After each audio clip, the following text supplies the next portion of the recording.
గురువుగారు, ఉప్పు ఎక్కువైతే ఆరోగ్యానికి మంచిది కాదు అంటారు. మరి అదే ఉప్పుని దానం చేయమంటారు. ఆ ఉప్పుతోనే దీపాన్ని వెలిగించమంటారు. ఎందుకు? ఉప్పు తప్పు, నిజమే. అన్ని పదార్థాలలో కూడా లవణం అందులో ఉంటుంది. క్షార లవణ వర్జయేత్ అంటూ ఉపవాస విధానంలో ఒక నియమం ఉంది. ఉపవాసం అంటే ఏమిటి అంటే ఉప్పు లేని పదార్థం తినడం. ఉప్పు లేకుండా మనం భోజనం చేయలేం కదా. అందుకని సైంధవ లవణం, సముద్ర ఉప్పు, రాతి ఉప్పు. ఎంత రుచిగా నలుడు భీముడు ఆ స్థాయిలో ప్రామాణికంగా వంటలు చేసినా కూడా చిటికెడు ఉప్పు లేక రుచి పుట్టక నేర్చునటయ్యే భాస్కరా అన్నాడు ఒక శతకకారుడు. కనుక ఉప్పు రుచికి కారణం, రుచి మరణానికి హేతువు. ఏది నీకు ఇష్టమో ఆ ఇష్టం కారణంగానే నీకు మరణం. ఎవరు నీకు చాలా ఇష్టమో వారి కారణంగానే నీకు జీవితంలో దుఃఖం. ఇది వేదాంత ధర్మం బోధించేటటువంటి జ్ఞాన పరిధి, జ్ఞాన ఫలం. ఎవరి ఇష్టమో వారి కారణంగానే మనకు దుఃఖం. సీత కారణంగానే రాముడికి దుఃఖం, రాముడి కారణంగానే సీతకు మనోవ్యథ. కానీ ఆ ఇద్దరు ఒక్కరే.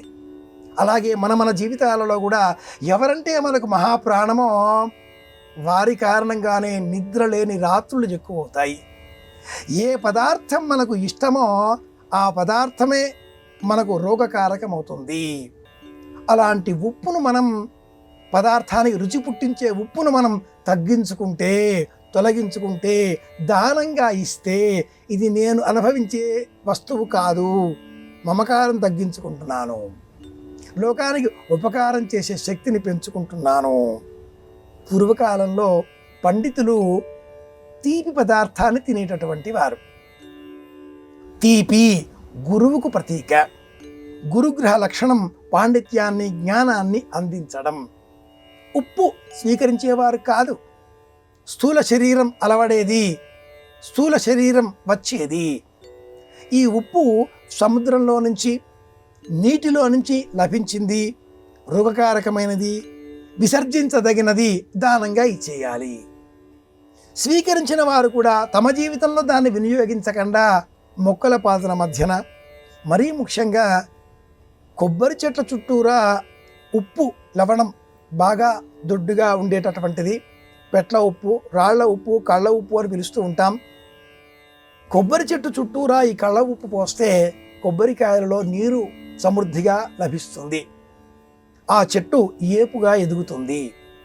స్వీకరించిన వారు ఇలా ఆ ఉప్పును వినియోగించేవారు, మొక్కల పాదుకు ఎరువుగా వినియోగించేవారు. మన దోషాలు, పాపాలు తొలగించుకోవడం కోసం ఆలయాలలో ధ్వజస్తంభం వద్ద అంత అరిటాకులో కానీ, మోదుగాకుల బిస్తరిలో కానీ కళ్ళ ఉప్పు రాశిగా పోసి ఉప్పు దీపం వెలిగించండి, అప్పులు తొలగిపోతాయి అంటే మానసిక బాధలు తొలగిపోతాయి.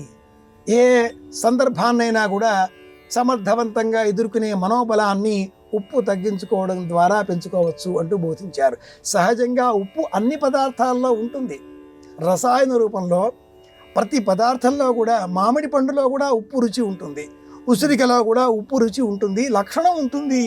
ప్రత్యేకంగా వేసుకుని రోగం తెచ్చుకోవడం ఎందుకు? అందుకే దానంగా ఇవ్వండి, ఇది అర్థం.